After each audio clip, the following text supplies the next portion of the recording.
ये वीडियो उनके लिए है जो क्लास 10th में अपनी परफॉर्मेंस को बेटर करना चाहते हैं, क्योंकि इस चैनल पे आपको मिलेंगे chapter wise important question, MCQ series, mind map, flow chart और साथ ही कुछ ऐसी टिप्स, ट्रिक्स और स्ट्रेटजीज जिन्हें फॉलो करके मैंने खुद अपनी बोर्ड एग्जाम में 94% मार्क्स स्कोर किए थे। सो हेलो मेरे छोटे भाई बहन, मैं हूँ प्रबल मिश्रा, आपका दोस्त और स्टडी मेंटर। आज इस वीडियो में हम डिस्कस करने वाले हैं क्लास 10 साइंस का एक इम्पॉर्टेंट चैप्टर, जो कि होने वाला है रासायनिक अभिक्रियाएं एवं समीकरण। इस वीडियो में हम इस पूरे चैप्टर का एक माइंड मैप या कह लीजिए फ्लो चार्ट डिस्कस करने वाले हैं। तो चलिए टाइम वेस्ट ना करते हुए वीडियो को शुरू करते हैं। रासायनिक अभिक्रिया एवं समीकरण, इसमें हम जानने वाले हैं कि रासायनिक अभिक्रिया क्या होती है, उनके प्रकारों के बारे में जानेंगे और काफ़ी कुछ इसमें हम डिस्कस करने वाले हैं। तो चलिए शुरू करते हैं रासायनिक अभिक्रिया से। रासायनिक अभिक्रिया की परिभाषा क्या होती है? रासायनिक अभिक्रिया की परिभाषा होती है जब दो या दो से अधिक पदार्थ मिलकर के एक नए गुणधर्म वाला पदार्थ बना देते हैं, तब उसे हम रासायनिक अभिक्रिया कहते हैं। इसका उदाहरण अगर हम देखें तो हम सभी जानते हैं कि जब हाइड्रोजन और ऑक्सीजन इन दोनों को मिलाया जाता है तो जल का निर्माण होता है। अब ये कैसे होता है, ये किस तरह की अभिक्रिया है? ये एक रासायनिक अभिक्रिया है। रासायनिक अभिक्रिया में ध्यान देने वाली बात यह है कि जब हम दो पदार्थों को मिलाते हैं और उसके फलस्वरूप जो उत्पाद बनता है, तो जो उत्पाद बना है और जो अभिकारक जिन्होंने मिलकर के रिएक्शन की है, उन दोनों के गुणधर्म अलग अलग होते हैं। समझ रहे हो ना बात को? ठीक है। अब हम कैसे पहचानेंगे कि यहाँ पे कोई रासायनिक अभिक्रिया हुई है, कोई रिएक्शन हुई है? उसे पहचानने के लिए यहाँ पे कुछ पॉइंट्स लिखे गए हैं, जैसे कि अवस्था में परिवर्तन हो जाएगा। जैसे कि आपने क्या किया, आपने दूध लिया और उसमें कुछ नींबू की बूंद डाल दी।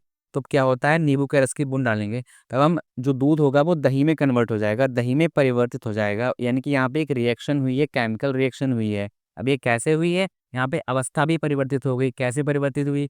दूध लिक्विड फॉर्म में होता है और इस अभिक्रिया के फलस्वरूप जो उत्पाद बना है दही, दही हमारा कुछ जेली जैसा फॉर्म में होता है ना, वो लिक्विड नहीं होता है, वो दूसरा उसकी अवस्था में परिवर्तन हो जाता है। ठीक है, रंग में परिवर्तन हो जाता है। अगर रासायनिक अभिक्रिया होगी तो रंग में भी परिवर्तन आ जाएगा। आप क्या करिए कि कोई कपड़ा लीजिए, उसके ऊपर थोड़ी सी हल्दी लगा दीजिए, फिर जब आप उसको धुलेंगे साबुन से, तब वहाँ पे लाल रंग का आपको कुछ स्पॉट नजर आएगा। यहाँ पे केमिकल रिएक्शन हुई है, रंग में परिवर्तन हो जाएगा। पीले रंग की जो हल्दी थी वो लाल रंग में बदल जाएगी।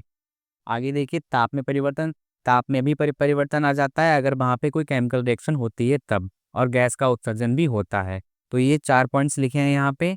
अगर कोई केमिकल रिएक्शन होगी तो ये 4 पॉइंट्स आपको वहाँ पे दिख जाएंगे। अब हम देखने वाले हैं दैनिक जीवन में रासायनिक अभिक्रियाएं। कुछ हमारे आसपास दैनिक जीवन में रासायनिक अभिक्रियाएं होती रहती हैं, नहीं है, जैसे कि भोजन का पचना। भोजन का पचना एक केमिकल रिएक्शन है। श्वसन, जो कि हम करते ही हैं, श्वसन जितने भी सजीव हैं सभी श्वसन करते हैं और यह एक रासायनिक अभिक्रिया है। लोहे पर जंग लगना, दही का बनना, देखिए दही वाला एग्जाम्पल अभी मैंने आपको दिया था और वो यहाँ पे लिखा हुआ भी है कि दही का बनना एक रासायनिक अभिक्रिया है। आगे देखिए अभिकारक और उत्पाद। अभिकारक क्या होते हैं, उत्पाद क्या होते हैं?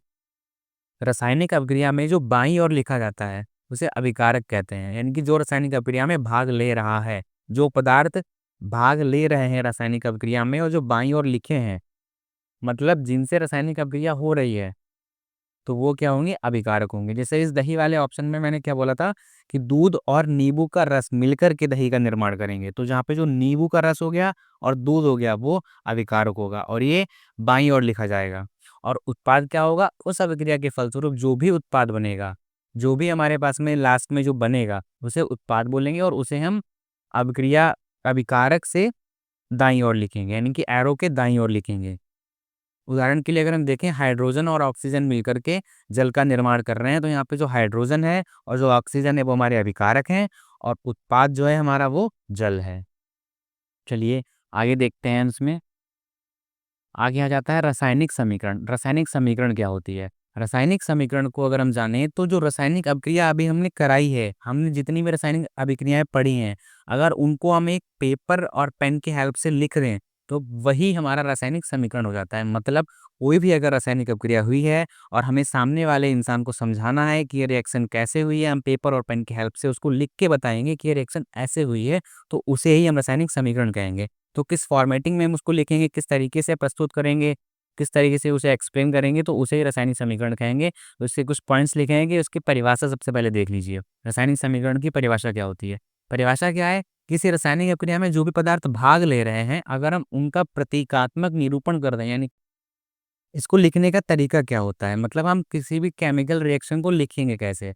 तो हम लिखेंगे इस टाइप से कि जो अभिकारक होंगे उन्हें हम लिखेंगे प्लस प्लस में, यानी कि जितने भी अभिकारक होंगे उन सबके बीच में प्लस का साइन लगाते जाएँगे और सबको लिखते जाएँगे और लिखेंगे किधर हम? एरो के बाईं ओर लिखेंगे। किधर? एरो के बाईं ओर। उत्पाद को हम एरो के दाईं ओर लिखेंगे और उन्हें भी प्लस प्लस करते हुए लिखते चले जाएँगे।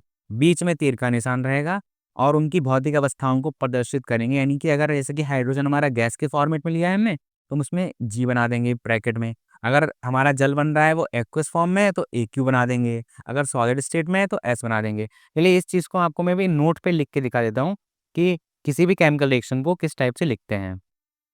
चलिए,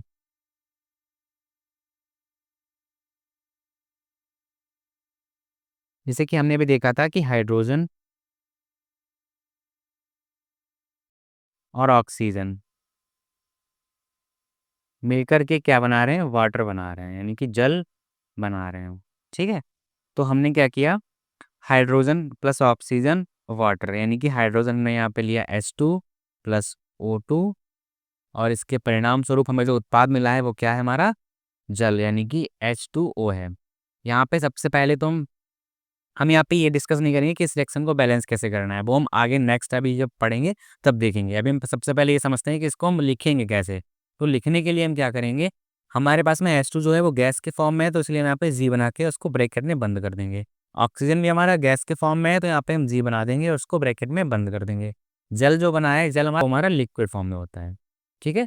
तो इस टाइप से हम इसको रिप्रेजेंट करेंगे। यही सही तरीका होता है किसी भी केमिकल रिएक्शन को लिखने का या केमिकल रिएक्शन को प्रदर्शित करने का। तो इस टाइप से किया जाएगा। आपको यहाँ पे ये स्टेट दिखानी है कि जो पदार्थ यहाँ पे जो लिए गए हैं ये किस फॉर्मेट में है। ये हमारे H2 गैस फॉर्म में है, ऑक्सीजन भी गैस फॉर्म में है और जो जल बना है वो हमारा लिक्विड फॉर्म में है। इन्हें हम क्या बोलेंगे? अभिकारक बोलेंगे। और यहाँ पे इस रिएक्शन के फलस्वरूप जो बना है वो हमारा उत्पाद है। और हमने क्या बोला था कि जितने भी अभिकारक होंगे, ये यहाँ पे 2 अभिकारक हैं, इनके बीच में ये प्लस का साइन लगाया जाएगा। ठीक है ना? और यहाँ पे उत्पाद के रूप में सिर्फ़ जल बना है, अगर कुछ और भी बना होता तो यहाँ पे प्लस का साइन लगा के हम उसे भी ऐसे लिखते चले जाते। जितने भी हमने यहाँ पे ये जितने भी A+, B+, C+, D जितने भी हमें अभिकारक लेने हैं और यहाँ पे ये B+, C+, D जो भी हमारे पास में उत्पाद बन रहे हैं उन सबको इस टाइप से हम लिखेंगे और बीच में एरो का साइन रहेगा। इधर वाले अभिकारक और इधर वाले उत्पाद रहेंगे। तो समझ गए आप लोग? चलिए आगे देखते हैं अब हम। अब देख लेते हैं कि इस जो केमिकल हमने रिएक्शन पढ़ी है उसको हमने केमिकल रिएक्शन को पेपर पे लिख भी लिया है, तो अब उसको हम बैलेंस करेंगे। रिएक्शन को बैलेंस क्यों करेंगे पहले ये जानेंगे। तो उसको बैलेंस करने की आवश्यकता क्या पड़ी? आवश्यकता इसलिए पड़ी क्योंकि हमने पढ़ा है कि द्रव्यमान संरक्षण का एक नियम आपने पढ़ा होगा कि किसी भी केमिकल रिएक्शन में द्रव्यमान का ना तो सृजन होता है, मतलब ना तो द्रव्यमान बढ़ता है उस रिएक्शन में, ना ही उसका द्रव्यमान कम होता है। मतलब रिएक्शन से पहले हम जो उत्पाद ले रहे हैं उनका वेट और रिएक्शन के फलस्वरूप जो उत्पाद बन रहा है उसका वेट हमारा इक्वल रहना चाहिए। द्रव्यमान नष्ट नहीं होता है। ठीक है? तो इसीलिए किसी भी केमिकल रिएक्शन को संतुलित करना आवश्यक है। अभिक्रिया से पहले और बाद में परमाणुओं की संख्या बराबर होनी चाहिए। अगर हमारे परमाणुओं की संख्या अभिक्रिया से पहले और अभिक्रिया के बाद, मतलब एरो के लेफ्ट साइड में अभिकारक की फॉर्मेट में और एरो के राइट साइड में उत्पाद के फॉर्मेट में, जो जितने भी तत्व हैं, जितने भी एलिमेंट हैं, जितने भी तत्व हैं, उनकी संख्या अगर बराबर होगी तो वो रिएक्शन हमारी कैसी होगी? संतुलित रासायनिक समीकरण होगी, क्योंकि उसमें जितने भी हमारे तत्व हैं उन सभी के परमाणुओं की संख्या बराबर होगी और यही द्रव्यमान संरक्षण का नियम बताता है। तो इसीलिए केमिकल रिएक्शन को संतुलित करना आवश्यक है। इसकी विधि क्या होती है? विधि इसकी होती है कि जितने भी एलिमेंट हैं, आपस में अणु बन रहे हैं, उनके आगे हम 1, 2, 3, 4 ऐसे नंबर लगा-लगा करके देखते हैं और 1 से 5 तक आप लगा के देखिएगा, उसी में कोई ना कोई नंबर ऐसा आ जाएगा 1, 2 या 3 या 4 या 5 जिसमें हमारी केमिकल रिएक्शन बैलेंस हो जाती है। अगर आप बताएँगे तो केमिकल रिएक्शन को बैलेंस करना एक अलग से वीडियो में एक्सप्लेन कर दिया जाएगा और ये क्वेश्चन एग्ज़ाम में आता है, आपको रिएक्शन दी जाएँगी 4 से 5 और पूरे कभी-कभी 5 नंबर में आ जाता है कि 5 रिएक्शन दी होंगी और उन पाँचों को बैलेंस करना होगा। तो इसको ध्यान से पढ़ लीजिएगा, अगर आप कहेंगे तो एक वीडियो बना दी जाएगी इसके लिए। अगला हम देखते हैं रासायनिक अपक्रिया के प्रकार। रासायनिक अपक्रिया के प्रकार कौन-कौन से हैं? संयोजन अपक्रिया, वियोजन अपक्रिया, विस्थापन अपक्रिया, द्विविस्थापन अपक्रिया, उपचयन और अपचयन अपक्रिया। अब इन दोनों को अगर एक में बोलें तो हम रेडॉक्स अपक्रिया बोलेंगे। क्या अगर कोई रिएक्शन में जहाँ पे अपचयन भी हो रहा है, उपचयन भी हो रहा है, तो उसको रेडॉक्स अपक्रिया बोलेंगे, वो भी यहाँ पे पढ़ने वाले हैं। फिर हम ताप के आधार पर रिएक्शन कितने प्रकार की होती हैं, वो भी पढ़ने वाले हैं। शुरू करते हैं यहाँ से संयोजन अपक्रिया। संयोजन अपक्रिया क्या होती है कि जब दो या दो से अधिक अभिकारक मिलते हैं और एक उत्पाद का निर्माण करते हैं तो उसे हम संयोजन अपक्रिया कहेंगे। मतलब यहाँ पे देखिए, ए और बी दो अभिकारक मिलकर के ए बी एक उत्पाद बना दिया, संयोजन अभिक्रिया हो गई हमारी। जैसे कि उदाहरण के लिए कोयले का दहन, कार्बन और ऑक्सीजन मिलकर के कार्बन डाइऑक्साइड बना देते हैं, संयोजन अभिक्रिया हो गई। जल का निर्माण अभी आपको हमने दिखाया था, हाइड्रोजन और ऑक्सीजन मिलकर के जल का निर्माण कर देते हैं। यहाँ पे दो अभिकारक मिलकर के एक उत्पाद बन गया, यहाँ पे दो अभिकारक मिलकर के एक उत्पाद बन गया, संयोजन अभिक्रिया हो गई। अगला देखिए, अगली रिएक्शन है हमारी, सॉरी हाँ, अगली रिएक्शन है रिएक्शन नंबर 2, वियोजन अपक्रिया। इसमें क्या क्या होता है कि अभी तक हमने संयोजन अपक्रिया में पढ़ा था कि दो चीजें मिलकर के एक बना रहे हैं, लेकिन यहाँ पे क्या होगा, यहाँ पे हमारी एक चीज टूट कर दो या दो से ज्यादा चीज बनाएगी, यानी कि एक अभिकर्मक टूट कर दो या दो से अधिक उत्पाद बनाएगा। जैसे कि ए बी हमारे पास में अभिकर्मक है, हमने उसको तोड़ा, वो ए और बी में टूट गया। यहाँ पे उल्टा हो रहा है, वहां पे क्या था, ए और बी मिलकर के एक उत्पाद बना रहे थे, और यहाँ पे एक अभिकर्मक टूट करके दो उत्पाद बना रहा है। अब एक यहाँ पे बात ध्यान देने वाली है कि किसी भी चीज़ को तोड़ने के लिए हम यहाँ पे क्या कर रहे हैं, हम यहाँ पे एक चीज़ को तोड़ करके दो या दो से ज़्यादा चीज़ों में तोड़ रहे हैं। तो किसी भी चीज़ को तोड़ने के लिए हमें एनर्जी देनी पड़ती है। ये बात, इसका एग्जाम्पल आप अपने डेली लाइफ से भी सेट कर सकते हो। आप पेंसिल को तोड़ो, पेन को तोड़ो, किसी भी चीज़ को तोड़ो, किसी भी चीज़ को नष्ट करो, किसी भी चीज़ को उससे ज़्यादा भागों में तोड़ो, तो उसके लिए हमें एनर्जी देनी पड़ेगी। तो एनर्जी देनी पड़ेगी, तो उस टाइप से इसके प्रकार भी बढ़ जाते हैं। जिस टाइप की एनर्जी देंगे वैसे ही रिएक्शन हो जाएगी। जैसे कि हम यहाँ पे 3 टाइप पढ़ने वाले हैं, ऊष्मीय वियोजन, वैद्युत वियोजन और प्रकाशीय वियोजन। मतलब हम जो ऊर्जा दे रहे हैं, अगर वो ऊष्मा के रूप में दे रहे हैं तो वो ऊष्मीय वियोजन हो जाएगा। जैसे कि CaCO3 को अगर हम तोड़ेंगे ऊष्मा दे करके तो वो CaO और CO2 में टूट जाएगा। यानी कि यहाँ पे जो CaO है वो हमारा चूना पत्थर है। कैल्शियम कार्बोनेट को तोड़ा हमने, वो कैल्शियम ऑक्साइड और कार्बन डाइऑक्साइड में टूट गया। यहाँ पे जो हमने एनर्जी दी है वो कैसे दी है, हीट के फॉर्म में दी है। वैद्युत वियोजन क्या होता है, वैद्युत की सहायता से अगर हम तोड़ेंगे तो वो वैद्युत वियोजन हो जाएगा। जैसे कि यहाँ पे H2O को हमने तोड़ा है हाइड्रोजन और ऑक्सीजन में, तो ये विद्युत की बिजली की सहायता से तोड़ा गया है, विद्युत को प्रवाह करके तोड़ा गया है, तो ये विद्युत वियोजन हो गया। अगला देखिए, प्रकाशीय वियोजन। प्रकाश की सहायता से अगर हम तोड़ेंगे तो प्रकाशीय वियोजन हो जाएगा। सूर्य के प्रकाश की उपस्थिति में तोड़ना, जैसे कि एग्जाम्पल के लिए AgCl को हमने Ag और Cl में तोड़ दिया है, तो वे, और इसका उपयोग किस में होता है, इस AgCl का उपयोग होता है श्याम श्वेत फोटोग्राफी में। ये क्वेश्चन ऑब्जेक्टिव की फॉर्मेट में एग्जाम में कई बार आया है, भर भर के पूछा गया है। याद कर लो इसको, बहुत इंपॉर्टेंट क्वेश्चन है, आता रहता है एग्जाम में। आगे देखिए, विस्थापन अपक्रिया पढ़ेंगे अब हम। तीसरे नंबर की रिएक्शन आती है विस्थापन अपक्रिया। इस रिएक्शन में क्या होता है, इस रिएक्शन में अधिक क्रियाशील तत्व कम क्रियाशील तत्व को विस्थापित कर देता है। मतलब इस रिएक्शन में क्या होता है कि एक धातु होती है और दूसरा एक धातु का लवण होता है। तो इसमें जो धातु ज़्यादा क्रियाशील होती है वो दूसरी वाली धातु को उसकी जगह से हटा करके उसके स्थान पर खुद बैठ जाती है।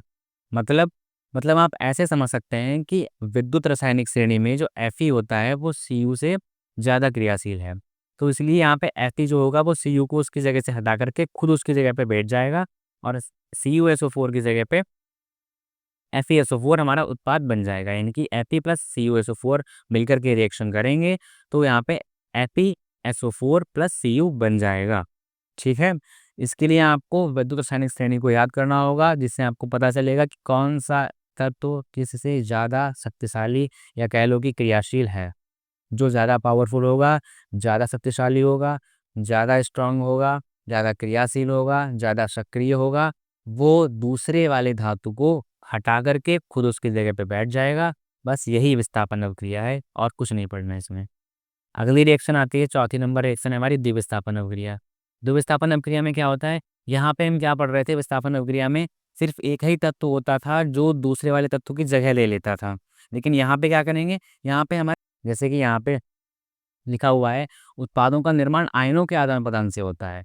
आयनों के आदान प्रदान, तो द्विविस्थापन अपक्रिया में क्या होता है कि यहाँ पे ये जो हमें अभिकारक होते हैं ये आयनों में टूट जाते हैं और इनके जो आयन होते हैं वो आपस में एक्सचेंज हो जाते हैं, आयनों का आदान प्रदान हो जाता है। तो इसलिए जैसे यहाँ पे Na2SO4 प्लस BaCl2 ये अभिकारक के फॉर्मेट में हमें दिए गए हैं, अभिकारक दिए गए हैं और इनसे उत्पाद क्या बन रहा है BaSO4 प्लस NaCl। यहाँ पे जो Na था वो क्लोरीन के साथ चला गया और जो Ba यानी कि बैरियम था वो हमारा सल्फेट आयन के साथ में चला गया, SO4 के साथ में चला गया। तो यहाँ पे ये रिएक्शन ऐसे पॉसिबल हो पाई है, इसे ही बोलते हैं द्विविस्थापन अभिक्रिया। यहाँ पे दूसरी चीज़ है, यहाँ पे इन दोनों में बच्चों को ज़्यादातर डिफरेंस नहीं समझ आता है। जिसमें डिफरेंस ये है कि इसमें हम एक धातु दी जाएगी, दूसरा एक लवण दिया जाएगा, धातु का लवण दिया जाएगा। और यहाँ पे क्या होता है, यहाँ पे हमारे पास में दोनों ही लवण होते हैं, दोनों ही आयनों में टूटने वाले होते हैं, जबकि यहाँ पे एक धातु दी होती है। चलिए नेक्स्ट रिएक्शन देखते हैं हम लोग, उपचयन और अपचयन अभिक्रिया। तो चलिए अब नेक्स्ट रिएक्शन पे आते हैं, उपचयन और अपचयन। उपचयन अभिक्रिया में क्या होता है, इसमें हमारे पास ऑक्सीजन की वृद्धि होगी या हाइड्रोजन की कमी होगी, तो उसको हम अपचयन बोलेंगे। मतलब अगर किसी रासायनिक अभिक्रिया में या किसी रासायनिक अभिक्रिया के फलस्वरूप किसी तत्व में ऑक्सीजन की वृद्धि हो या उससे हाइड्रोजन का निष्कासन हो, हाइड्रोजन की कमी हो, तो उसको उपचयन बोलेंगे। और अपचयन इसका ठीक उल्टा होता है। अपचयन में क्या होता है कि पदार्थ में अगर किसी पदार्थ में हाइड्रोजन की वृद्धि हो रही हो और ऑक्सीजन की कमी हो रही हो, तो उसको अपचयन बोलेंगे। दोनों एक दूसरे के उल्टे हैं। अपचयन में क्या होता है कि पदार्थ में हाइड्रोजन की वृद्धि होती है और ऑक्सीजन की कमी होती है। अब रेडॉक्स अपक्रिया किसे कहते हैं? रेडॉक्स अपक्रिया क्या होती है कि एक ऐसी रिएक्शन जिसमें किसी पदार्थ का अपचयन भी हो रहा हो और किसी दूसरे पदार्थ का उपचयन हो रहा हो, तो उसे हम रेडॉक्स अपक्रिया कहेंगे। अब दैनिक जीवन में कुछ प्रभाव देख लेते हैं इसके, रेडॉक्स अपक्रिया के, या कह लीजिए अपचयन उपचयन अपक्रिया के। तो सबसे पहला आता है संक्षारण। संक्षारण क्या होता है? संक्षारण ये होता है कि हमारे आसपास जो धातुएं हैं वो हमारे आसपास पर्यावरण में उपस्थित नमी, आर्द्रता, एसिड वगैरह इन सब के संपर्क में आने से उनके ऊपर एक जंग लग जाती है ना। जैसे लोहे पे जंग लगना, चांदी पे काली परत चढ़ना, तांबे पे हरी परत चढ़ना, ये सब क्या है? ये सब संक्षारण है। क्या होता है कि धातु का आर्द्रता, वायु, पानी, नमी आदि के संपर्क में आने से गलना, जिसे क्या बोलेंगे? संक्षारण बोलेंगे। उदाहरण के लिए लोहे पर जंग लगना यानी कि काली परत चढ़ना, लाल परत चढ़ना मतलब, और चांदी पर काली परत चढ़ जाती है, तांबे पर हरी परत चढ़ जाती है। और इसके बचाव के लिए हम क्या करते हैं, आपने देखा होगा कि इस पे हम पेंट कर देते हैं ना, उस पे पॉलिश कर देते हैं, तेल लगा देते हैं, पॉलिश वगैरह करते हैं, तो इससे क्या होता है कि वो संक्षारण से बच जाती है। कैसे बच पाती है? क्योंकि उसे नमी, आर्द्रता, है ना, वायु वगैरह आदि के संपर्क में नहीं आती है पेंट लगने से, पेंट पॉलिश होने से, तो वो संक्षारण से बच जाती है वो धातुएं। विकृति गंधता क्या होता है? विकृति गंधता ये होता है कि हम अगर खाने योग्य पदार्थों को ऐसे ही खुले में रख देते हैं, तब वो हमारे आसपास की आर्द्रता, नमी आदि वायु इन सब के संपर्क में आने से उनका स्वाद परिवर्तित हो जाता है, उनकी खुशबू चली जाती है, उनका स्वाद परिवर्तित हो जाता है। होता क्या है कि तेली खाद्य पदार्थों का वायु के संपर्क में आने से उपचयित होना, यहाँ पे उपचयन हो रहा है। क्या हो रहा है? उपचयन हो रहा है उस पदार्थ का जो पदार्थ हमने खुले में रख दिया है। तो उपचयन होने के कारण उपचयित हो जाता है वो, और उपचयित होने के कारण उसका स्वाद बिगड़ जाता है। तो इसे प्रतिगंधता कहते हैं। इसीलिए यहाँ पे देखा होगा, वो हम लोग बोलते नहीं है कि 5 रुपए के चिप्स में 2 रुपए के चिप्स और 3 रुपए की हवा भरी है। तो भाई वो हवा भरना ज़रूरी है। अगर हम वो हवा नहीं भरेंगे ना, तो वो खाने के लायक ही नहीं रहेंगे। वो चिप्स 2 रुपए के भी नहीं रह जाएँगे, जो हम बोलते हैं कि 2 रुपए के चिप्स और 3 रुपए की हवा भरी है। तो भाई वो भरना सही है उनका। क्यों नहीं? अगर हम वो नहीं भरेंगे तो हमारे उपचयित हो जाएँगे, जो उसके अंदर जो चिप्स पड़े होंगे वो उपचयित हो जाएँगे, उनका स्वाद बिगड़ जाएगा, फिर वो खाने लायक नहीं रह जाएँगे। इनके बचाव के लिए क्या करते हैं हम, कौन सी गैस भरते हैं उस थैली में? नाइट्रोजन गैस भरते हैं। जैसे कि चिप्स की थैली में नाइट्रोजन गैस भरी होती है, ठीक है? अगर आपसे अब कोई पूछे कि भाई वो चिप्स में कौन सी गैस भर के आती है चिप्स वाले पैकेट में, तो आप बोल देना भाई नाइट्रोजन गैस भरी होती है। और क्यों भरी होती है? तो बोल देना कि विकृति गंध्यता से बचाने के लिए भरी होती है, वो वरना ज़रूरी भी है, ठीक है? चलिए आगे देखते हैं। तो चलिए अब देख लेते हैं तापमान के आधार पर रासायनिक अपक्रियाएँ कितने प्रकार की होती हैं। तापमान के आधार पर रासायनिक अपक्रियाएँ 2 प्रकार की होती हैं, ऊष्मक्षेपी अपक्रिया और ऊष्माशोषी अपक्रिया। ऊष्मक्षेपी अपक्रियाएँ कौन-सी होती हैं? ऊष्मक्षेपी अपक्रियाएँ वो होती हैं जो उत्पाद के निर्माण के साथ ऊष्मा का उत्सर्जन करती हैं। मतलब वो रिएक्शन तो करेंगी और साथ में एनर्जी भी निकालेंगी, अपने आप से एनर्जी और उत्सर्जित करेंगी। उन्हें क्या बोलेंगे हम? ऊष्मक्षेपी अपक्रियाएँ। ऐसी अपक्रियाएँ जो ऊष्मा का उत्सर्जन करती हैं, उन्हें ऊष्माक्षेपी अपक्रिया कहते हैं। उदाहरण के लिए प्राकृतिक गैस का दहन। जैसे कि अगर हम मीथेन को जलाते हैं, जो मीथेन गैस होती है उसको जलाएँगे, तो उसमें क्या होगा, कार्बन डाइऑक्साइड बनेगी, जल की कुछ वाष्प के रूप में बन के वो ऊपर उड़ जाएगा और साथ में ऊर्जा, हीट मिलेगी हमें, ठीक है? ऊष्मा मिलेगी। जिसे क्या बोलेंगे? ऊष्माक्षेपी अपक्रिया बोलेंगे। दूसरा प्रकार आता है ऊष्माशोषी अपक्रिया। ऊष्माशोषी अपक्रियाएँ वे होती हैं जिन्हें कराने के लिए, जिन अपक्रियाओं के होने के लिए ऊष्मा की आवश्यकता होती है। वो रिएक्शन पॉसिबल तभी होगी जब हम उसमें ऊष्मा देंगे, तो उसे क्या बोलेंगे? ऊष्माशोषी अपक्रिया बोलेंगे। अभी कुछ देर पहले हमने विभजन अपक्रिया पढ़ी थी, तो विभजन अपक्रिया में क्या था कि हम उसमें एक अभिकारक को 2 या 2 से ज़्यादा उत्पाद में तोड़ रहे थे और किसकी हेल्प से तोड़ रहे थे? ऊष्मा, एनर्जी दे कर के तोड़ रहे थे। तो जितनी भी विभजन अपक्रिया होती हैं, वो सारी की सारी ऊष्माशोषी अपक्रिया होती हैं। क्यों? क्योंकि भाई विभजन अपक्रिया को कराने के लिए हमें एक अभिकारक को कई उत्पादों में तोड़ना होता है और ये तभी पॉसिबल होगा जब हम वहाँ पे एनर्जी देंगे और एनर्जी अगर हम ऊष्मा के फॉर्मेट में देंगे, ऊष्मा की फॉर्म में देंगे, तो उसे हम ऊष्माशोषी अपक्रिया बोल देंगे। तो इसीलिए जितनी विभजन अपक्रियाएँ हैं, वो सारी की सारी ऊष्माशोषी अपक्रियाएँ हैं। तो ऊष्माशोषी अपक्रियाएँ क्या होती हैं? अभिकारक को तोड़ने के लिए ऊष्मा, प्रकाश या विद्युत की आवश्यकता होती है और जिन अभिक्रियाओं में हम ये तीनों चीज़ें या इनमें से कुछ भी एक भी दे करके उस अभिकारक को तोड़ देते हैं, तो उसे ऊष्माशोषी अपक्रिया कहते हैं और इसे विभजन अपक्रिया, जितनी विभजन अपक्रियाएँ होती हैं, वो सारी ऊष्माशोषी अपक्रियाएँ होती हैं। ये बात कॉपी के ऊपर बॉर्डर वाली लाइन में लिख लो, ध्यान रख लो, क्योंकि ये बच्चों को कन्फ्यूज़न रहती है इसमें कि ये ऊष्माशोषी अपक्रिया और विभजन अपक्रिया मतलब कैसे एक जैसी हैं, सारी विभजन अपक्रियाएँ कैसे ऊष्माशोषी अपक्रिया हैं? वे इस टाइप से हैं क्योंकि भाई ऊष्माशोषी अपक्रिया में एनर्जी दी जाती है और एनर्जी दी जाती है मतलब अगर हम एनर्जी देंगे तो वो अभिकारक हमारा टूटेगा, अभिकारक टूट के कई उत्पाद बनाएगा मतलब वो विभजन अपक्रिया हो गई। तो हमने इसको समझ लिया है।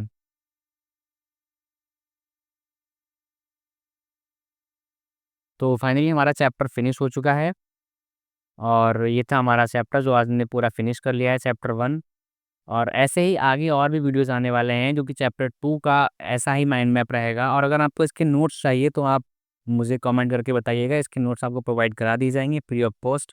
और चैनल से जुड़े रहिएगा ऐसी ही और वीडियोज़ पाने के लिए क्योंकि इस चैनल पे अब क्लास 10th के लिए सभी सब्जेक्ट के सभी चैप्टर्स के 1 shot, top 5 short question, top 5 long question, MCQ series सब कुछ आने वाला है।